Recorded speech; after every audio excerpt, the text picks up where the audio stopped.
LifeInDecibel here. You know, Navy Thomas 8. You know, he works what appears to be the airport, TSA. If you look here, see that sign there? I work pretty much damn near on airport property in Dallas. So I guess we're kindred spirits of a sort, you know. But that's not what I want to talk about.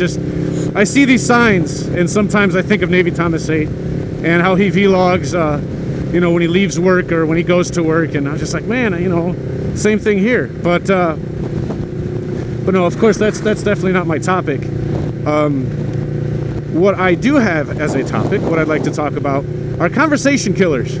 You know, you're talking with some friends, co-workers, what have you, about, I don't know, anything, you name it. Any sort of conversation, whatever it is you and your friends are into, whatever you talk about with your co-workers. You know, you have these conversations that don't necessarily have to deal with work or everyday life.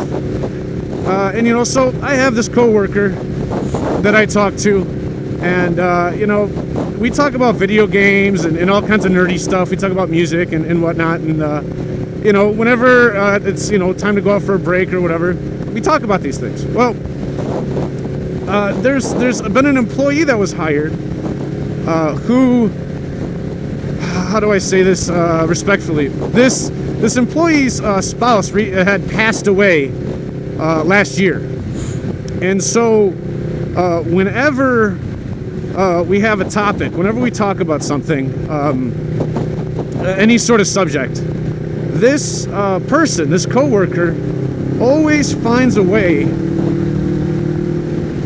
to bring their dead spouse into the conversation, whether it has anything to do with what we're talking about or not, and it kills the conversation. It's kind of like, okay, what? You know, and it's just, what do you do in a situation like that? I don't get it. I mean, and like I said, it spans from everything to talking about video games. Oh, my spouse played that game, but now my spouse is dead. How do you respond to that? I mean, I don't want to be insensitive, you know, but it's kind of like, you've told me this numerous times, you know, I'm sorry to hear that. I've told you I'm sorry. That has to really suck. I personally could not imagine what it would be like to lose my wife, you know. So that person has my sympathies, and they know this.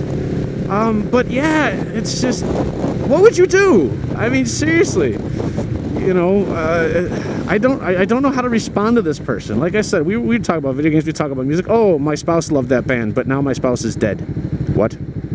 Okay. Again, I'm sorry to hear that, but and then the conversation dies every single time. And you know, how do you handle that? What do you, I mean, seriously, I don't know how to respond to that. And it happens quite often. Let's say at least twice a week, maybe 3 times a week it happens. And then there's just awkward silence between, you know, the group.